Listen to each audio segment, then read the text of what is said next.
everybody, this is Richie from the Metal Cell podcast. I'm absolutely honoured, I will say that, to be joined by Torsten Kinsella of God Is An Astronaut. Welcome to the show, Torsten.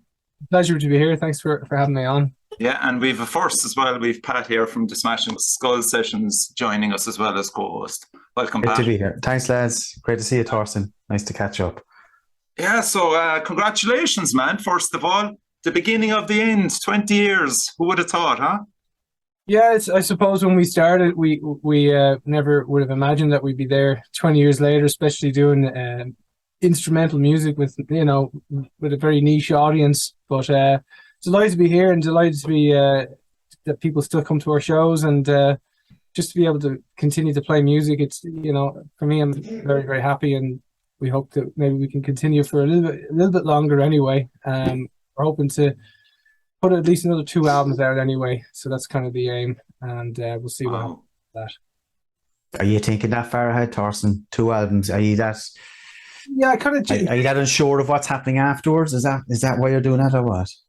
I don't know. It's like, for me, it's kind of like we are getting older, obviously, and it's on my mind. So I don't want to do it to a point where it starts to feel kind of silly to me, Yeah. At the moment, I still got plenty of energy, and I still want to do it, but doing touring and stuff like that, it has its downsides as well. It's not all fun and games, and it's, it is hard work, very little sleep, and a lot of driving. We could even on our days off, you're talking about 10 hours drives and stuff like that, and on the gig, you're maybe talking about 5 or 6, and it's getting tougher out there. Venues are starting to take a cut of the band's merchandise as well, which you do rely on. That's creeping in, all right. I heard a few stories about that. And yeah, to us, it's kind of like a case of, we understand venues have been doing very little business over the last 2 years with the whole COVID thing, but bands, are probably even in worse waters. First of all, we've got all the cost of the fuel prices gone up to try and even get to A to B. And people thought when gigs would come back, everybody's going to be jumping to the gigs. But what's happening is every band is coming out at the same time. So, and people don't have generally a lot of money. So bands are really relying heavily on the merchandise. We've been really lucky that most of our gigs have been really, really well attended. But those are tickets that we sold nearly 2 years ago. So we were looking at the way that we've, postponed the gigs and had all the good attendances. But I know a lot of bands, finding it tough because there's nearly 7 other bands in the city the same night, and everybody just trying to get a bite of the same pie. And then you get the promoters coming in, taking a big chunk of the merchandise, and they're even charging support bands like, they would charge them at least €75 just to sell the merch at the venue, and they'd be lucky some bands even sell that. Exactly, yeah. I mean, like, the merch isn't cheap for you to produce even in the first place. I mean, there's the markup is pretty tight, I'd assuming anyway, Torsten, is it? Not to mind. No, it is tight because we get it from Germany, and obviously you have to have it shipped over, and again, you have to be careful. We'd have to get the boat from Dublin to France. You can't bring merchandise through the UK without declaring it. So that's a problem as well. We generally don't even bring merchandise to the UK for that reason alone, and we have to obviously get the boat from Dublin to Cherbourg to bring merchandise, or you have them shipped to the venue as well sometimes. Yeah, you have to kind of think outside the box now a lot of the times. Yeah, I think it's a big part of it, and people don't want to think that. They want to just say, get on the stage, turn up the amps, and have a good time. But you have to figure at the end of the night, you need a certain amount of money to be able to get accommodation and all the rest, and your food and your days off. Nobody's paying for that. So it is fairly tight. So going out doing gigs, this is the way it used to be. People would say, look, illegal downloading and all that stuff is fine because people will turn up to your shows and they'll buy your merchandise and everything will go really well. But what's really happening is it's now becoming such a tight margin live that playing live is becoming tougher to make a decent profit on it. Now, we're probably just privileged and big enough that we are making just enough money to make it work still. But we wouldn't want to be getting any less popular, for put it that way. Styles change, and you've got to keep up trying to make it people interested. And of course, you can't keep playing Europe all the time. You can't just play Hamburg 3 times a year. It won't work. So it is getting tougher that way. A lot of competition, a lot of good music as well, and Yeah, so there's a lot of competition. So do you find yourselves condensing your tour so into, we say, 15 nights in a row as opposed to taking a break in between, simply down to costs? Yeah, Neil kind of likes Neil's my brother. He does most of the kind of plans with the booking. He likes to do it in such a way that there's no days off at all. But that can be really not easy either. You're talking about sometimes 2 hours sleep and you're driving on to the next venue when you do that kind of stuff. But generally, if we had more than, say, 3 or 4 days off on a tour, that would be a disaster. Yeah. You wouldn't want to be doing that because again, you have to pay for the food for the band and the crew, and then you have to also, come up with your own accommodation, and you're not making any money in that way. So generally, what we'd like to do now is kind of take smaller tours. We might do like 12 dates, 13 dates, kind of try maybe take 1 day off in between doing that tour, come back, and then go out maybe another 2-3 months later, come back out and do another 10 or 12 dates. And Torsten, have you always managed yourselves? Yeah, we've done that from day number one. We never really found much luck with getting people to kind of do stuff for us. It was always very difficult to find somebody that's going to put their time and energy into it, because there's probably very little incentive out there for anybody to help you unless they can make money out of it. So we just learned from a very early on in our career that the more we do ourselves, the more control you have and the better chance that you have to really get things done. We obviously, for most of the career, we release our own records on our own label as well. We're with Napalm Records at the moment. Probably do a slightly more comprehensive job on probably promotion than what we would have done ourselves. But overall, there's advantages to being on your own label because you can release records whenever you want. And the whole Spotify market, the more you release, the better chance you're going to get more money at the end of the year, I guess. But that's another problem. Streaming doesn't really. Yeah. I'd be curious to hear your take on Spotify. Again, it's a window to promote yourselves. It's huge, but again, there's nothing to be made from it. Nothing. Yeah, here's my. They're not actually the worst either. I mean, you've got all the other groups as well, Apple Music, and you've got the Tidal and all those things. But Spotify and Apple are probably the two most popular ones. I think Apple pays even less than Spotify. I don't think it's right. I do think they should be paying the bands a lot more money, but we can't afford to boycott it. If we were Foo Fighters or something like that, we probably could get away with it. But for us, we rely very heavily on Spotify to try and get as much plays and stuff that we can. Very hard to get plays as well. That's the other thing I noticed. We have a decent following on Spotify, but it's the playlists that really rule how Spotify works. And if you don't get onto the playlists, you could have a large following, but you won't get that many plays. And getting on those playlists is quite difficult, I must say, as well. So it's amazing how bands had to adapt to this whole new world of digital, downloading and streaming. Which one of you is the best at doing that? I would say Niels is probably more adapt to that whole world of streaming, and I preferred the downloads myself when iTunes and they were downloads and stuff. That was better for us. So when everything's shifting more to streaming now, and it's I just find it very little money in there. And I noticed things, say, on Spotify, it reminds me almost like you go into a supermarket and you see something that says margarine.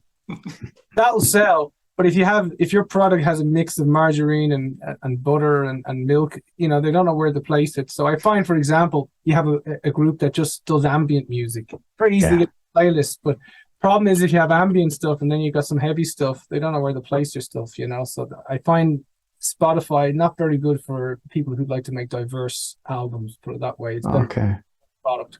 That's literally one thing. And so that's one thing that we learned that as well, that that they don't like diversity, the way the whole algorithms and all that works. It's a tough one. Yeah.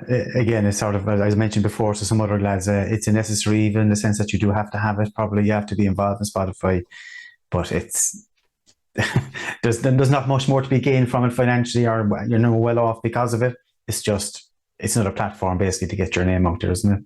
It is, and I do like Bandcamp better, but it's not as popular. And Bandcamp, I think, has just a better, I think, spirit for musicians. It has better scene. It's a better scene. So I would much prefer to push Bandcamp, but the record label is not as much interested in Bandcamp as we would be. what you'd find in Bandcamp is fans that are way more passionate and are willing to spend more money on the band because they understand the mechanics of a band trying to, you know, release an album, release a single, and that money goes directly to the band, you know. Exactly, and then they do Bandcamp Fridays. Fridays, yeah. Which is great as well. You don't see Spotify. So I hope Bandcamp never changes and gets bigger. That will be, I think, a good thing for everybody in the industry. But normally all these things start with great intentions, and then, you know, look at Instagram, bought over by Facebook, and now if you want anyone to see your posts, you have to pay for it. I made a mistake actually on the last tour. I was clicking on my phone. I accidentally took out a kind of a promoted post on Instagram, which also promoted Facebook. Because I was of the opinion Facebook was not really happening anymore, you know. But this post went down, I realized, shit, I have to pay for a double service here. And it's like 2,000 likes and 1,000 likes suddenly popping onto our page per post again. So it just shows you that Facebook's still popular, but these guys are literally censoring it unless you actually you pay for it, you know.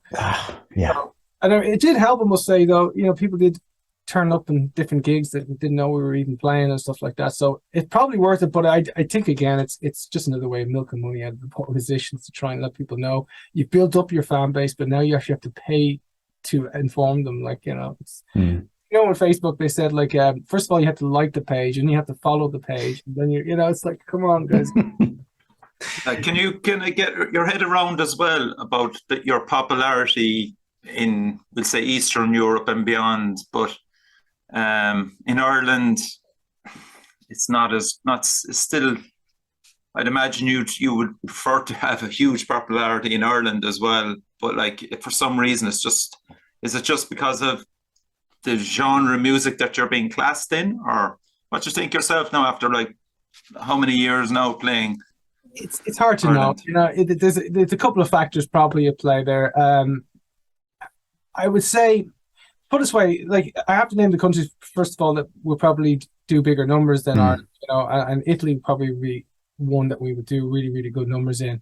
Wow. I'd say we're like up to maybe about 1,500 to 2,000 people per show in Italy, which is really amazing. good. We were doing actually a festival there, which was funny because they had Chemical Brothers headlining the next night. We were headlining, and I thought that was kind of weird, but because that wouldn't happen here, like, you know, they wouldn't let you on. I don't know. I just think the kind of music that we play doesn't really resonate as much as it does in other countries. Probably because it is instrumental. I think that's definitely one thing. You know, once it's instrumental, you kind of, because Ireland's predominantly, I think, definitely more of a pop industry. And like, for example, you know, you take the metal scene, for example, it's definitely very underground here. You know, it's much more above ground, say in the UK, for example, you know. So even metal music doesn't get much of attention. So I think the Irish media as a whole doesn't really pay much attention to kind of music that's kind of slightly left field or a little bit more kind of inaccessible in their opinion, you know. And I think Ireland has that kind of more than just the media has a very much of an opinion that metal is kind of, you know, something that's not particularly cool, and they push. And there's a track history of it, Torsten. For sure, you know, and I think they're kind of wrong. I think they need to embrace some of the other stuff, and as you know, Ireland has some fantastic heavy groups, you know, from Primordial to Ultra Plagues, and that's only just two of many bands that have done really, really well. And I don't really ever remember those groups kind of getting celebrated in any way here in Ireland. No. You know? And did you ever at any stage, Torsten, get an opportunity to be asked to do a festival in Ireland? You know, part of a broader festival, as not specifically any genre of any kind. Have you been approached? Well, I'll tell you what. The truth is, years ago we did get onto the Oxygen Festival, and that was only because my father was doing a carpet job and for somebody, and we managed to get on to. I won't name names because it wouldn't be fair, you know. But we did and we did really well, and it was fine. And then I think it was for our 10-year anniversary, we wanted to do Electric Picnic, and they said no, they wouldn't let us do it. They said it wouldn't suit the festival. And our booking agent at the time went to because I think Clear Channel or something had something to do with that whole festival at that point in the UK, and they overruled the Irish counterparts, and we got onto that festival. Wow. So they didn't want us here on it at all. And who knows, maybe, again, people are entitled to their opinion. Maybe they didn't think that we suited, but I think we did really well. And it was funny because I didn't know it at the time, but Robert Smith was at that particular festival because I think they were playing on it, and he'd actually watched us at that gig. And years later, he invited us to play his own Meltdown. That's right. Yeah, which is cool. And then we also got to meet him in Romania as well. So that's festival, that's great. So that something good came out of it. I don't know. I mean, I don't want to have a chip on my shoulder over Ireland because it's nothing personal. I don't think. I think people just like different stuff here in Ireland, and I just think it would be nice to be able to have decent sized venues here that we could play rather than just maybe Academy once a year or and Cypress Avenue in Cork and that kind of your shows, Torsten, like, I mean, it's not about the music, it's about the lighting, about the atmosphere, everything. I mean, it would suit any festival, to be playing after 8 p.m. when it starts, lights are down. I mean, I couldn't think of a better band to make Bigamy. You're not the heaviest of metal to say that people would be walking away saying they can't take the noise, Yeah. I think he'd be more than accepted. So it's down to the promoters and stuff. I just think they need to have more of a fucking open mind about it. Promoters and press back, because again, like, there's only a certain amount of media coverage in relation to God Is An Astronaut, in relation to heavy metal, in relation to certain indie bands as well. I mean, I'm going back to the likes of Whipping Boy. When they were around, they didn't get any fucking press, but other bands did. When the Sultans of Ping broke with the Frank and Walters, suddenly all these people were down in Cork looking for the next thing, and a band called the Emperors of Ice Cream got signed. They were friends of mine. They got brought over to London by Sony, and they promised them their Moon and Stars, and they fucking left them down. They recorded an EP and they fucking dropped them. The band split up. Yeah. It's like a feeding frenzy for one scene, and then it's all forgotten about and they move on to the next thing. But there's Roller Skate Skinny. Remember that? I like that. I like Roller Skate Skinny, and all the bands you mentioned, are excellent bands. Whipping Boy and Roller Skate Skinny are two of my favorite bands. And again, very, very difficult for really original music to find his feet. It needs a lot of support. It needs the likes of John Peel and those kind of guys. Yes. Dave Fanning did what he could for those bands, but it really needs more. But I think their music will, in a funny way, live on. Because I think as long as there's musicians out there listening to that stuff, and people that go back and look at some interesting music that Ireland had to offer, there's some great stuff out there. But it definitely deserved more recognition. I do think I think a lot of people in Ireland, especially festival organizers, they're we've had a couple of guys that that have given us festivals here. We're very grateful to them, but a lot of them are kind of looking further afield. What is the festivals happening in England, and they'll try to copy those festivals because they don't want to look like they're putting on a festival that isn't cool or whatever.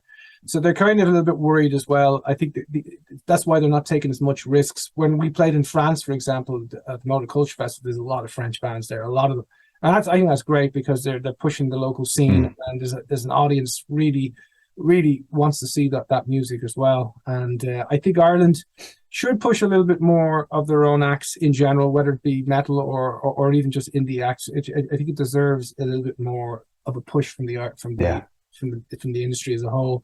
Radio play as well. We don't get much radio play. Haven't got any. Never got a TV appearance offer either in Ireland, but it's fine overall. I can't really complain, but it is. I do think Ireland can do a little bit more for bands in general. But I think that's it. They could do more. I think that's probably what we take from this. Like, but even still, Torsten, like, he still managed to be around and playing for 20 years. Like, I mean, you have done well. Obviously, it wasn't on the back of Ireland. Like, it was on the back of, like you mentioned, likes of Italy, France, Poland, Bulgaria. I mean, Jesus, they've been great to you, like all these countries. But he, as a band, the three of you, and four, I suppose, you've been together from the start. What's the trick there? How have you managed to do that? Well, myself and Niels are obviously twin brothers, so we've always had this kind of dream to play music, so Yeah, very much on a similar wavelength. So, we kind of just like playing music. A really, really good relationship with Lloyd as well, who plays the drums. And, yeah, I think the secret really is to give people as much space as you can, but still try to push it enough just to keep people yeah. interested as well. Everybody has. If you put too much pressure on people, for example, the band would break up. So I think one thing that we notice, if you don't do too many really long tours, because long tours people will really get fed up very, very quickly. So we like to break it up over several times of the year, and one way that's good because in social media there's always something happening. Yeah, Doing yeah. a tour, and then everybody gets fed up with each other. Just apart from that, I would get on really well. Jamie's back in the group as well, and I get on really well with Jamie, and he's just a really great keyboard player and just a really fantastic musician. And Yeah, like Jamie came in there, whatever, I maybe must be about 10 years ago, isn't he? He came into the scene, went away again, and is back again. yeah, like he There was no animosity, there was nothing between you all, there was all. not really, because I just know. See, maybe if I was younger, you'd look at things differently. But as I look as life a little bit older now, you just tend to give people understand that people go through ups and downs in life. Yeah. And, you just hope that they can pull through. So I always had, worried about Jamie, and I'm glad that he's come back to us now. And we're having. It just feels like a proper unit having everybody back on the same page. And apart from that, just trying to enjoy playing music. That's really important as well, rather than just seeing it as a kind of what do we do next to kind of progress in our career. We're playing music because we like the music, and we like to write new music, and do join playing the gigs. Even though it's tough, we still love playing in front of people and doing all that stuff. And I love making records as well. That's probably my favorite part of it. So talk to us about the beginning of the end. The new recording. What was the thought process maybe behind it? So the plan was, when we released the end of the beginning back in 2002, which was probably written between 1999 and 2002, essentially. It was all drum machine. It was just myself and Niels. And over the years, we had kind of adapted those songs to incorporate live drums, and obviously Jamie playing extra keys and changing and making lines a little bit more kind of developed. So we knew, we had some really interesting versions of those songs. And with the 20-year anniversary coming up, we said to ourselves, maybe this is a good idea to maybe do a live rendition of that record. And with the whole thing that, with the 2 years off, with the whole COVID thing, we had done an All's Violent live kind of streaming thing, and it worked out really well. So we said, maybe just learn off some of the first album and some of the stuff we hadn't played with the guys before. And we went, I didn't want to re-record the album. That was one thing I wanted to kind of stress. I didn't want to say, here's the end and beginning kind of done in 2022, because it's much better than what we did back in 2002. I didn't want to do that, so it had to be live. It had to be the live versions of those songs, because I think they're kind of going for two different kind of, it's a different appeal. The end of the beginning, to me, it's very lo-fi and, kind of very basic, to be fair to it, but it had a kind of a more of a trip hop, kind of chill out, loungy kind of a thing. A few noisy parts for sure, but the other thing was certainly much more of a live, aggressive thing, but we still captured some of the kind of the more melancholy, sleepy kind of vibe to it as well on a couple of the songs. Some of the arrangements had bothered me over the years, and we managed to add some improvisational parts over the years from the gigs and stuff like that. So we incorporated all those parts, but we had one simple rule: how do we stop this from becoming what I would call a normal record? So the few things that people do in normal records, they would do isolated takes, for example. They put down a guide track, put down the drums, double track the guitars, redo the guitars, whatever, to get that perfect picture. So everything that we did was one take. Maybe there might have been a song, maybe two songs where we had to say, that wasn't good enough, let's do it all again. If somebody messed up, we did the whole thing again. It wasn't like, okay, look, I'll drop in and we'll get to the next song. We did it all live. We knew that if we didn't do that, it's going to suddenly sound like, okay, this is a re-recording of the first album, and that was something that I was really dead against. So this is a totally different thing. in no way eclipses, in my opinion, the first album. But it's not replacing it either, crucially. Yeah, I didn't want that. If it did, I'd say that maybe we're trying to rewrite the history of the band, and I don't want to do that. We stand behind the end beginning, and the beginning of the end literally just captures what we've been doing live, and people can, enjoy for different reasons. I guess maybe it's more of a earlier in the day record. I don't know. That's an interesting point. It captures you live, because I think anybody who's seen you live knows that God Is An Astronaut are made to play on stage, like the whole stage presence, everything about it. And even you mentioned there, like doing this one take live. I think COVID times there, the last 2 years through COVID, there's a lot of bands doing online shows, sort of one take things. Is this something, was that part of how it came about for you too? Did you say to yourselves, fuck it, this is an opportunity to do something a little bit different?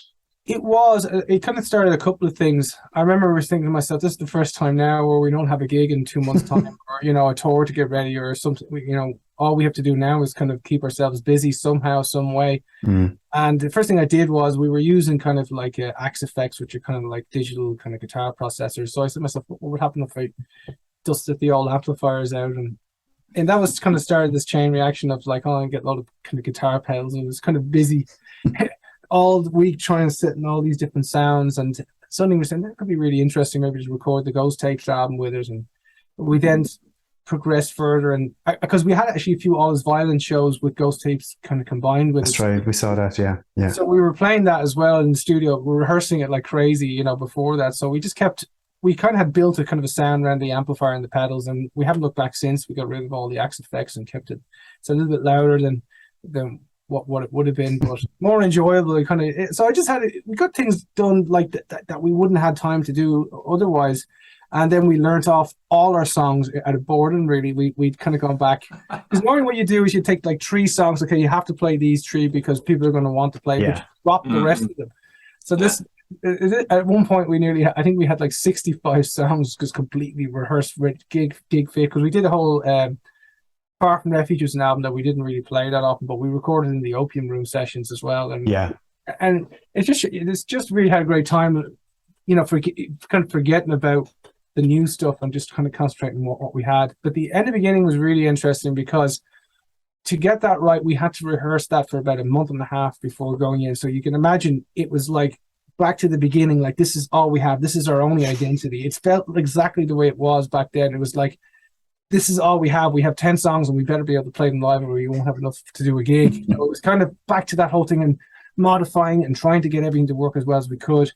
And just even tracks like Lost Symphony, which was essentially was an electronic track was never played live, and to be able to play that live finally was really interesting. It was almost like DJ Shadow kind of vibe going on.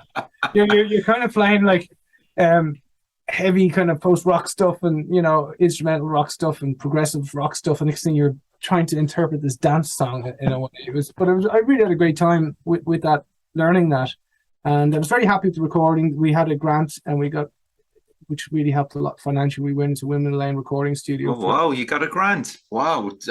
Yeah, can you repeat that again? We did get a grant. We applied and we got it. So I was thankful. So there's one thing I can't complain about the Irish music industry there. We did get a grant, and we recorded the whole record 2 days in Women Lane Recording Studio. So Torsten will say, back in the day when you recorded it, you probably yourself now, you probably had a song out of them original recordings that was your favorite.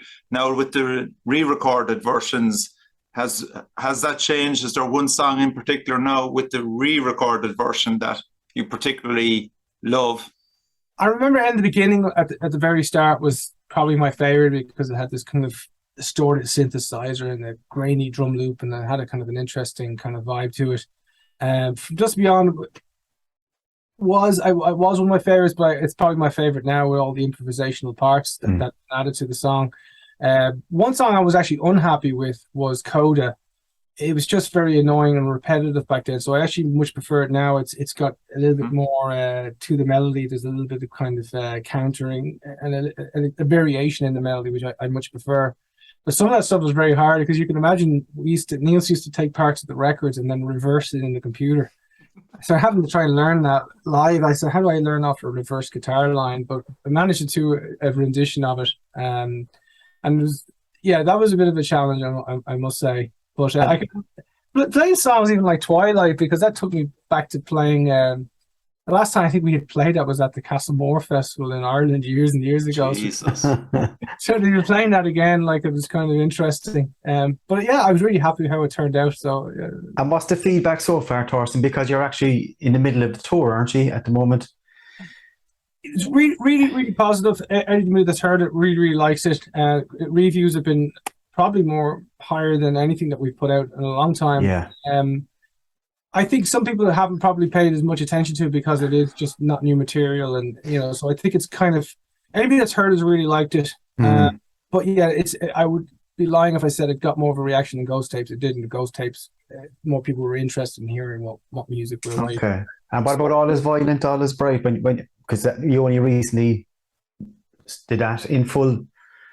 Yeah, for a couple of shows too. I mean, that was personally my favorite album of all your albums, and it still is. Yeah, I think that's probably the most. How would you compare the feedback from both of these now? I would say All's Fine is still their most popular album. I think most people that would have heard the band would have heard it because of that album. They would have discovered mostly on that album. It's different. The funny thing is this: a lot of the All Is Violent material that was written exactly at the same time as the end and beginning, which is what people don't know. Okay. Nearly all of it. I can tell you just off the top of my head, Forever Lost was a B-side to the end and beginning that I just didn't make it because I just couldn't get the right arrangement at the time. So was When Everything Dies. That was also written on the thing, but there's too many piano songs, so we said to ourselves, okay, yeah. piano songs on it. And there was even Infinite Risings that was written at that time as well. So there was a good chunk of stuff, and Remembrance, of course, is on both of those albums. So there's a good chunk of material that was written at the start. So the idea was also in the back of our mind, what would have happened had we had a band play the end and beginning? So that was kind of. So I think anybody that's heard the end and beginning, I think really probably might be their second favorite release, or the beginning of the end probably might be their second favorite release. I don't know. So it's just got a great reaction. I think, again, touching on what we had done with All Is Violent, it came out at the right time. We were at the time trying to get away from dance music, because in the beginning was called trip hop, and people were kind of used to say to us, "Oh, God is a DJ," and all this kind of stuff. That drive me Poor to said. Yeah, that kind of stuff. And we're saying, okay, it's not quite that either, But when All Is Violent came out, all we did was essentially took what we had played live, those songs, and then kind of added it into the record. And suddenly we landed on a genre called post rock, which just kind of was bubbling kind of under. And that had done us a lot of favors, because a lot of people, were ready for that kind of version. Yeah. Now, we had a few differences in it. Obviously, our songs were a lot shorter than our contemporaries at the time. I wasn't too familiar with a lot of that music, but it's done a lot of help for us. A lot of people wanted to just discover the stylistically, because post rock was on the up. But over the years, that genre, while it never really exploded as far as mainstream, there's been a few acts, of course, that has, but the genre as a whole has remained essentially underground. But I noticed that people are kind of not as excited about hearing that genre continue on, to be quite honest. And we looked probably for a long time now. We've been looking at trying to expand our sound and portraying what we like to do, basically. And I'm really happy with some of the stuff that we've done, like Epitaph. I really like some of the stuff that we introduced on that. The production might not have been exactly. It was interesting, yeah. It was different, very lo-fi, wasn't it? It was a bit too lo-fi looking back at it. I think there was when we play those songs live, though, they're incredible live. Sound great. So there's another live record to be done, because it does sound really good. A can of worms. Yeah. No, we have to be careful, you see, that's the thing. But yeah, we definitely, with Ghost Tapes, we wanted to try and bring some live energy and that kind of stuff in. But I feel now, with everything we've gone through, I'm very focused about what I need to do for the future. Revisiting All Is Violent, All Is Bright, no, because that's of its time. And I think if we came out with an All Is Violent Part 2, I really just think stylistically it would fail very, very Yeah. fast. And I know this at this point, but what I've always is important and something that we're going to be continue to work on is just trying to write as much really good music and heartfelt melodies as we can without it kind of, how would you put it, putting on the emotion and then writing. Uh-huh. We don't want to do that because that's just not, just never, it's insincere. And I think post rock was guilty of that as well. Every song seemed to be get out the violins and so Yeah. we don't want to do that. But I do want to kind of write an experimental psychedelic kind of record next. So that's kind Nice. of what we're working on. Like a lot of bands, a lot of bands have diversified a bit, actually, I think, within that post-rock genre, as you mentioned earlier. They're exploring other, you've got post-hardcore overlapping with post-rock, you've post-metal, as Richie mentioned, black metal earlier. It's like you said, I think post-rock was struggling to move beyond this little niche that is stuck in, like there was pockets all over the world, like, but it was never growing as such. But I think bands are really sort of stepping up and trying to change it and trying to move out. Yeah, I can see, it's kind of funny. I see, like, say, post-punk, for example, as an example of, it's going to go the same way as post-rock, in my opinion. It's kind of like every band wants to play post-punk now, Yeah. It's a saturation point. So anybody that brought something original, say, initially to the table, it becomes watered down by the end of the day. Everybody else is doing the same stuff, the same pedal effects and stuff like that. So when I look at scenes like that, I say to myself, okay, let's not do what they're doing. Let's actually write down the pedals they are using so I don't get the same pedals. Because what happens is everybody's going to start sounding the same. And I always see that happening, especially in Ireland as well. You see a couple of interesting bands coming up, and then you'll see about 5 other ones starting to sound the same as well. I kind of worry about that. So I always think a little bit like 2 years down the road, what are people not doing, Start to look at different ideas and so it's definitely going to be an experimental psychedelic record of some description. And sounds good. Yeah. Yeah, because like you always explore emotion and sound anyway, Torsten. So style obviously is never important as much as the content of the band. So Pat chose a song of the beginning of the end, and he might explain why he picked this one. So the song I'm going to play is Point Pleasant, which is not the obvious one, but maybe, Pat, you can give us the reason why I'm going to play this song in particular. The reason, I love the album in full anyway, and I especially love the rework that you've done on it, because it's heavier. Yeah. It's a bit darker, and I think that's something that seems to have happened since Requiem, I think. I think that was a bit of a turning page for you with your sound. I thought you got that a bit darker and a bit heavier, which I absolutely loved. But this song, we can only sort of play a 2 or 3 minute clip. Am I right, Richie? That's what we'll be putting in. So between the 3rd and 6th minute, roughly, of that track, I think encompasses everything about you. Yeah. From that low, mellow sort of piano sort of influence sound, right into those heavy, hard guitaring, and again, Lloyd trashing it out. I think it just had it all. And again, for me, I didn't want to be picking the same songs that everybody else would pick from the album. I know, it's an interesting one. That song was actually inspired by the Mothman prophecies. Oh. So, wow. Yeah, so I remember I'd watched that film, and I just kind of, I remember I was thinking I'm going to go in and write something, and I remember finishing at about 3 a.m. I came up with a piece of music. So that I like that song, and it set the blueprint for a lot of the other songs that, like Suicide by Star. It has a lot of that in it, actually. So that kind of had set up a few stylistic ideas for the song. Yeah, I do like that song a lot. Oh, good choice. It was a good choice, though. It was a good choice. Okay, we'll give it a listen here.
That was one take as well. Yeah, we had Incredible. to sound. We rehearsed like you wouldn't believe for that record. Now everything's done in one take. There was no way I was going to accept it any other way. Otherwise, it's just as I said, a re-recording of the first. Yeah. And no, that never. I told lads that's not. I'm not gonna. If we can't get it to work, forget about it. Now, and I think we did that one. We got that one on the second take. That did take 2 takes to get the full performance, but they're not mixed together. They're performance. Yeah, you can sense the energy in it, Torsten. Like, that's the one thing. It's funny. I was just, I'm in my recording studio here, but I can hear the Wimbledon Lane recording drum room sound. Yeah, and you can just hear all the instruments. It ties it all in a really nice way. So interesting. Why did you pick Windmill as the studio? Had you an option? Had you a few choices? We had an option, but I just with the grant, I just said to myself, Wimbledon Lane is such a iconic one, I suppose, from Ireland. And then, they would say, "Oh, that's a recognized studio," and maybe, and I was right. So we did, and I did. It has a great desk in there. It has the Neve console, which is a really nice. I love that. It's a nice, just saturated kind of sound off that board. It's not what I'd call clinical. It's got a lot of kind of grit to it. So I definitely like that sound. But yeah, no, I was very happy that it's good through the speakers there. Actually, I hadn't listened to it in a while. That's good. And who else was involved in the production of that, Torsten? So we had a couple of guys in Windmill. They're gonna kill me now for not remembering half their names. We had what I did was I got our front of house sound engineer Zach, because I said to myself, it makes sense for him to man the desk, set the gains the way I wanted to be as much like the live gig as we possibly can. And so he set essentially got the entire sound on the board. And there was definitely I can't remember the other guy, but there was definitely 2 assistant engineers as well to help us get all the mic positions. And then when it was finished, I mixed it myself in the studio here. So which I did probably about 2 weeks. I think I got it out. And I mastered it myself as well, because that was one thing I learned while we had the the whole COVID thing. I might as well learn. Educate yourself, exactly. Yeah. So that was interesting. I enjoyed doing that stuff, but it can be very time consuming. Where a top class mastering engineer probably do it in half the time, I imagine. Sure, I had nothing but time. So yeah. What programs were you working with for the mastering? Well, I was working with kind of obviously my main thing is Pro Tools, because I know how to use it. It's better than anything else. But the kind of plugins that I was using some of the isotope stuff. Also some of the, I don't know, there's a kind of, I don't know if I could show that there. I was like, there's my outboard gear there. So I had like a curve bender, limiter, and the Alicia EQ for some of the EQs. And then I think I used a BX, I think it's called True Peak Limiter, which kind of just brought the level to what I needed it to be. So those are the things. So it was definitely a hybrid of software mixed in with some hardware, and a good bit of saturation was used as well, on like tape saturation and that kind of stuff to really kind of get the grid I was looking for. But yeah, no, I think I do think that the mixes on that they should sound pretty solid. I think better than some of the records that we've done, to be honest. But yeah. New pat for you there. Yeah. That's that. But we'll just go back to touring there. So, like, do you have a favorite venue or city to play in? Let me just see. It kind of changes all the time. Favorite city, where would that be? Let me just think. One of my favorite gigs we ever did was in New York years ago, and it was a fantastic gig. But the next time I went back, it wasn't as good. So it depends on time is also a consideration. I like playing in Italy, I must say, a lot. There's a lot of really, really dedicated fans there, especially Rome. I really like playing in Rome. Beautiful city. We liked, before, again, you got to be careful what you say. Moscow's been great to us in the past. Obviously, I play there again for obvious reasons, which I won't get into. I mean, apart from that, I do like playing in Berlin, for example. It's a really good place to play. I do like playing Dublin, I must say. Dublin's always been a really good for us. Apart from that, and you've been very good to Cork, actually. By the way, Torsten, not many bands drop down to Cork. It's always Dublin, possibly Belfast. It's great to see that you always taking Cork on tour. Cork has kind of always been good to us from the very, very early days. It's just it was the thing with Cork. Cork is kind of a place where the people know their music, and you're not going to pull the wool over their eyes. You're going to you're going to work hard to get Cork to work. You can't just turn up and expect it to work. So we know when you're down in Cork, you want to be Play your A game, yeah. It won't work if you don't. So that's why I was at Cork. You got to be ready, because you're not playing in front of dopes. You're playing in front of guys that know their shit. Yeah. And I'm not saying other places don't, but Cork is like they're not there to drink. They're there to actually, at least our audience, they're there to really see what you got, you know. And I much prefer Cork now than I did back in the day, because I think Cypress Avenue is a much better venue than it was. Oh, big time, yeah. I remember years ago there was a storm, and this is before Cypress Avenue had done the renovation, and it's absolute hammering rain, and there's water coming through landing on I was literally drenched full of storm water on me as I was playing the guitar. I was thinking, I'm going to get electric shock here. And I remember this time, Owen was saying that the Saw Doctors were playing, so they wanted the stage raised because they sit down at their gigs. You'd hit your head off.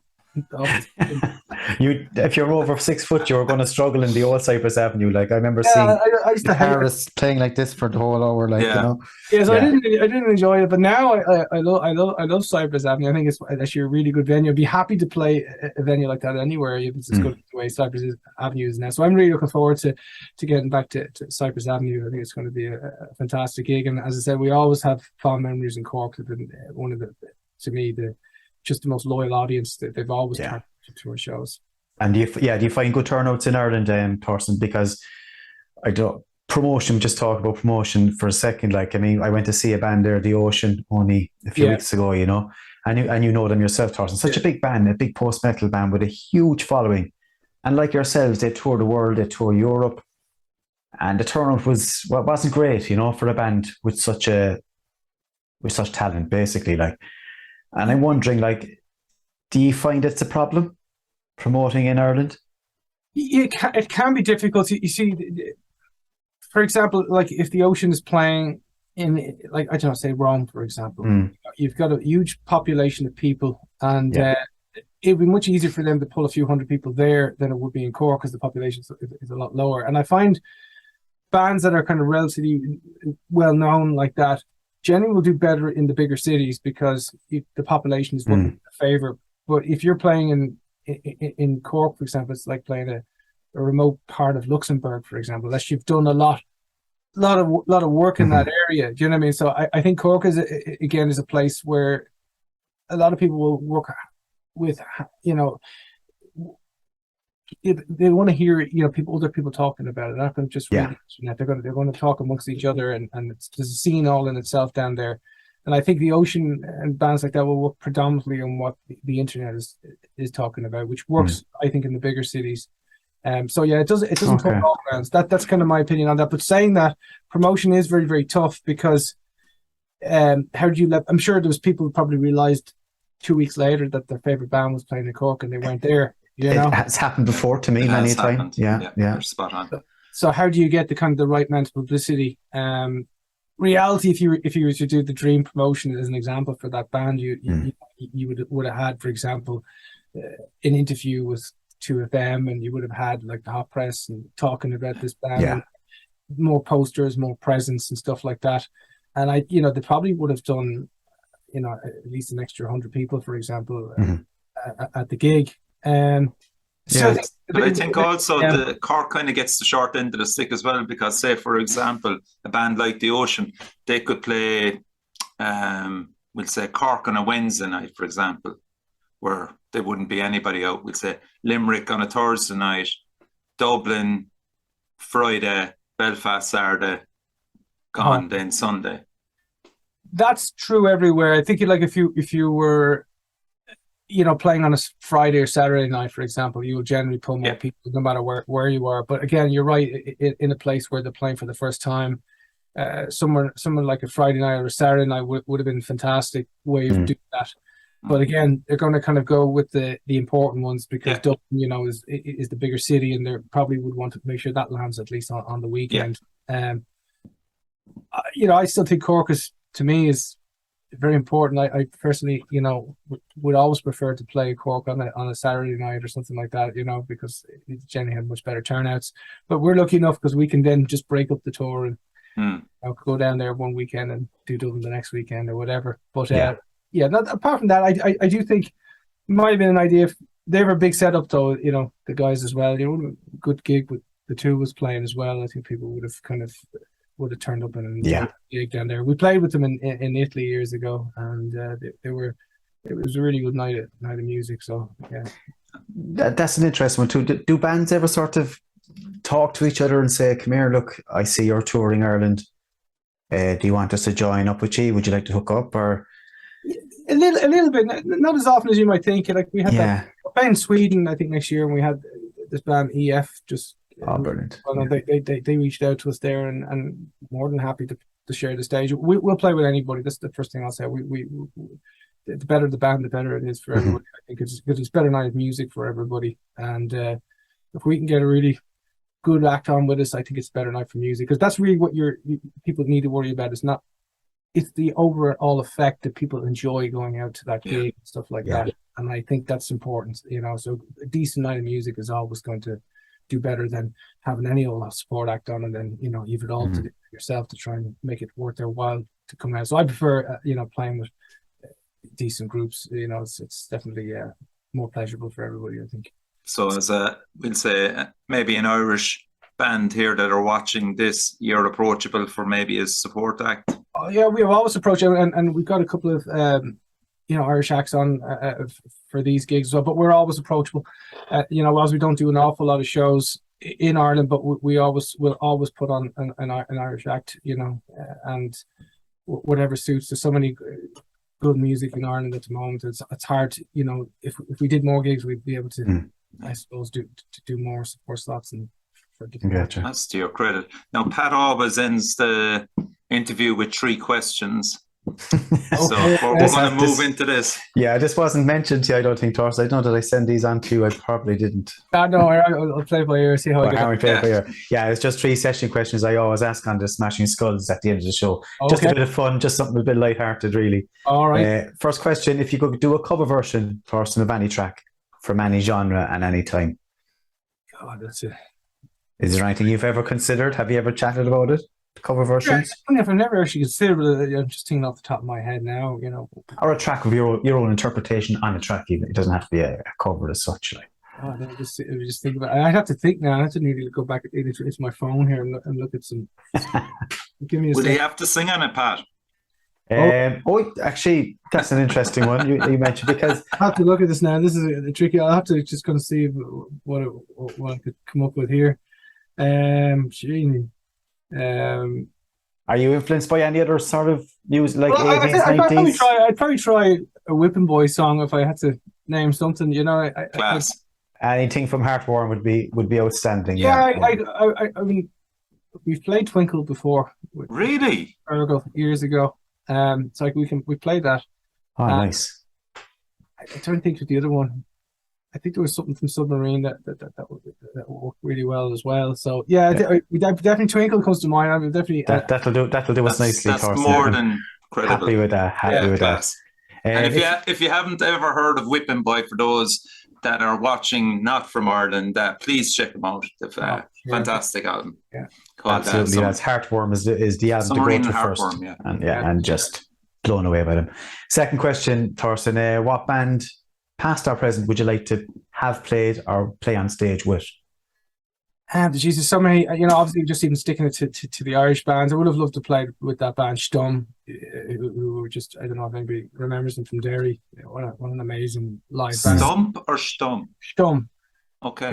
They're from Derry, and one of the, probably around 95, 96, and the records don't do them justice at all. It's a really, really amazing live act, really powerful, and just amazing presence. So they definitely would have been one of the bands. Are they still active, Torsten, or are they? Oh no, he's long gone. It's long gone now. I think they've gone. They didn't last much past 97, 98. I don't think. Okay. But they were a really, really good band. Would you ever be tempted to play on the big stage, on the big fucking stadium tour?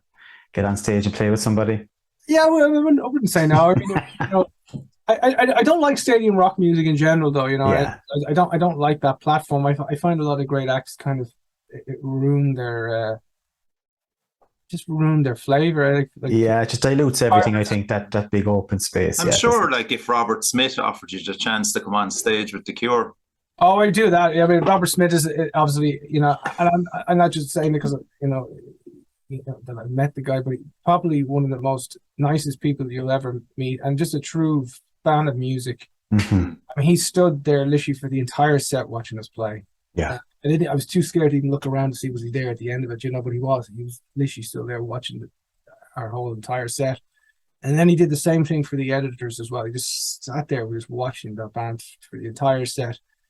Just genuinely loves music more than anybody I've ever met. And did he approach you afterwards, Torsten? Did he? yeah, he asked us to come back to the dressing room, and we chatted to him for about 30 minutes, and just a very down to earth character, just a really very serious musician and a serious writer, and not there's no bullshit. It's just very unique. I'll never forget meeting him. Really unique character and a very kind of special person, and you'll be surprised how much he has his ear to the ground. Yeah. You heard probably of all the bands we've been talking about. Oh yeah, absolutely. Yeah. This is the guy not interested in who's trending in the top of the charts. The guy has his ear to the ground, looking at what interesting bands, and because he just loves to listen to interesting music.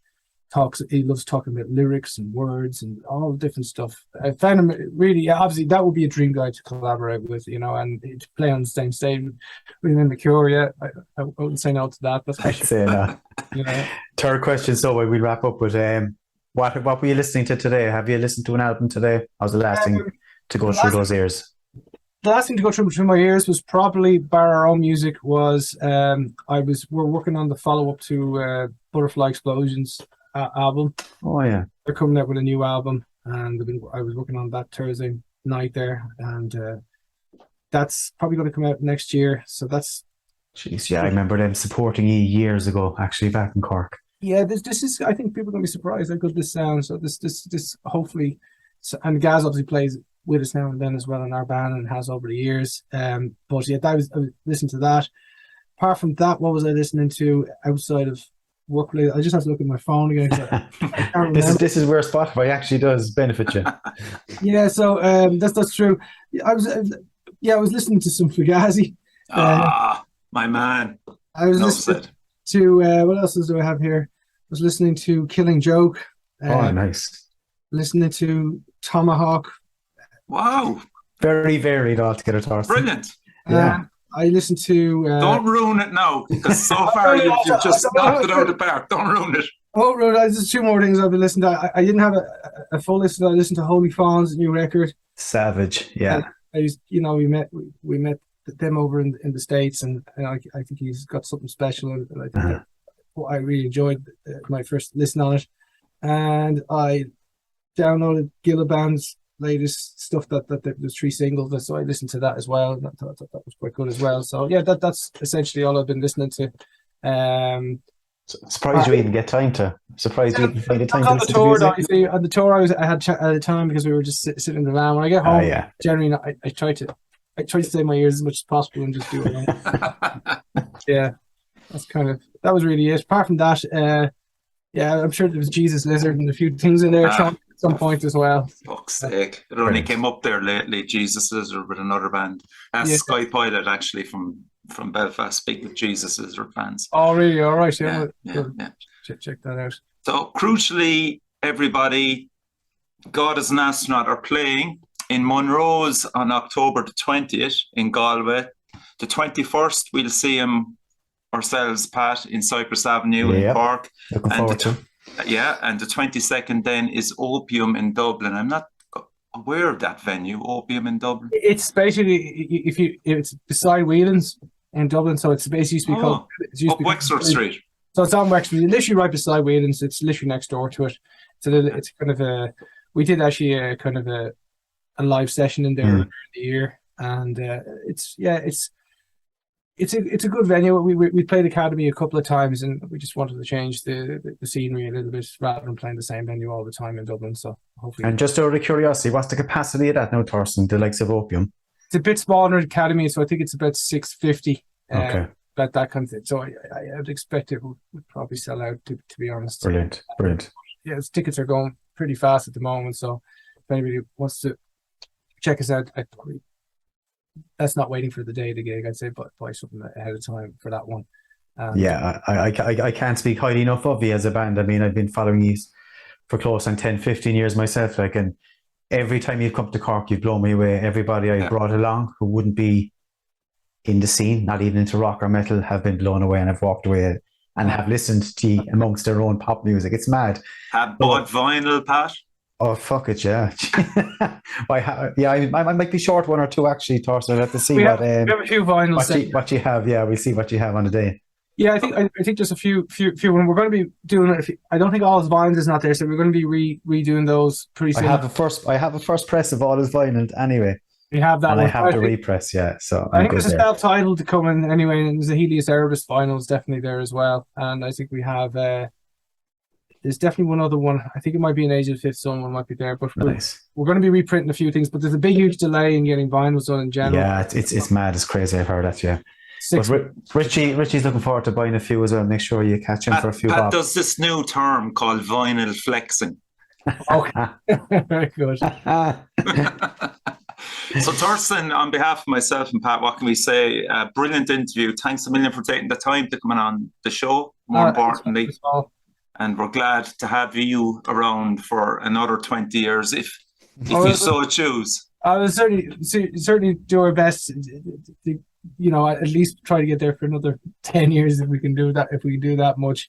As long as we can, I just say musically, keep bringing something new to the table, and the audience is still interested in watching us live. And at the end of the day, as long as guys want to watch us and we want to keep doing it, I think that we'll be here. Exactly. Like, you've made a huge impact in the music scene, Torsten. Like, I mean, there's a lot of credit has to go your way. As we say, but this is representing 20 years of your music now. This tour, like, and there's so much to celebrate with that. Not just the album, like, but everything you've done for the Irish music scene. Even you've been all over the world representing Ireland. It's been incredible. Like, it really has. We've always flown the flag very high.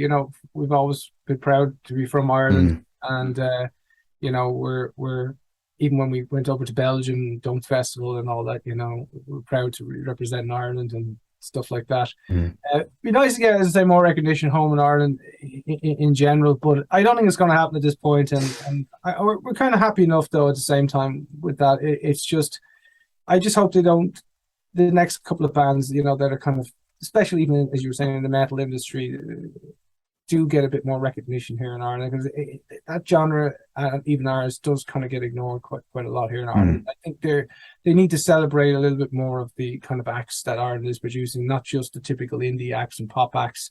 Yeah. Even in the ambient field, you've got Paddy Mulcahy is really, really good. Like, he definitely deserves even more recognition as well. So there's a lot of really talented obscure acts in Ireland that I think definitely deserve as much help as they can get. And one of the biggest problems that I find is these guys, it just even get outside of Ireland costs so much damn money. I do think IMRO and the likes of them should be trying to get grants for younger bands, especially to get to the States, and even cut the ferry costs in half or something. Just to really try and stimulate that industry, because I'm telling you, we've played everywhere, and Irish music is right at the top of the heap. Yeah. There really is top-notch stuff from Ireland, and there's good music everywhere, don't get me wrong. But I think, maybe I'm being biased, but music that comes from here in Ireland, I can't think of a band that I like better than Whipping Boy, for example, from Ireland, and Roller Skate Skinny. Even go back to the rock field, to the rock bands like Curb Dog and all that kind of stuff that happened all the way back then. Therapy, all that stuff. There's some fantastic music that has come from Ireland, and again, you see Fontaines, DC, all these bands that are coming out today representing, and it's, I just think there's a lot more than that, and even obscure, more underground acts like, Primordial, different stuff like that. Really, really well in Scandinavia and those places deserve their place. A bit of funding would be nice. Yeah, and that's the one thing that I think needs to happen for bands that are kind of, because they literally haven't got the money to last and have that, they have that bit of support to be able to last for a couple of years and get to those places and at least, be given the opportunity to be on that platform. And they don't get it. And here's the biggest problem. I've said this before. When you get play here on Irish radio, nothing really happens, even if you get that, because it's not like somebody over in England is paying attention to what's been happening here. So I think Ireland needs to do a lot more to be able to get the bands over to other places like Eurosonic, but a lot more of that kind of stuff in general. Be able to even have maybe like the other voices and stuff like that, which we seem to can't get, and they don't seem to give it to much metal acts either, from what I can see. No. I think they need to change their policy there, and rather than give it to the same 15 acts over and over and over again. I do think I'd like to see Primordial on other voices. I want to see that. I want to tune. That would be great. That would be something different. I mean, why can't it be? Yeah. I don't get that. Like, why can't we see that? I think it would be interesting rather than having same old acts, same old over and over again. And you look at it, okay, he did it 3 years ago, and he's back on it. He's back, yeah. Yeah. But look, at the end of the day, it's their show. They're going to do what they think is right at the end of the day. But I do think bands here deserve more exposure and deserve an opportunity to try and prove their worth in other countries as well. Well said, Torsten. Yeah, well said, Matt. So you've been listening to Torsten from God Is An Astronaut. Tour dates are out. I'll just go through them one more time. So it is the 20th of October in Galway, Munro's, 21st again Cypress Avenue in Cork, and the 22nd in Dublin. Torsten, thanks a million for taking the time to come on the show. Much appreciated, and we'll catch you in Cork. I love saying that. Yeah, thanks, Torsten. And cheers, Pat. Thanks so much. Cheers, guys. Thanks, guys. Take care now. Yeah.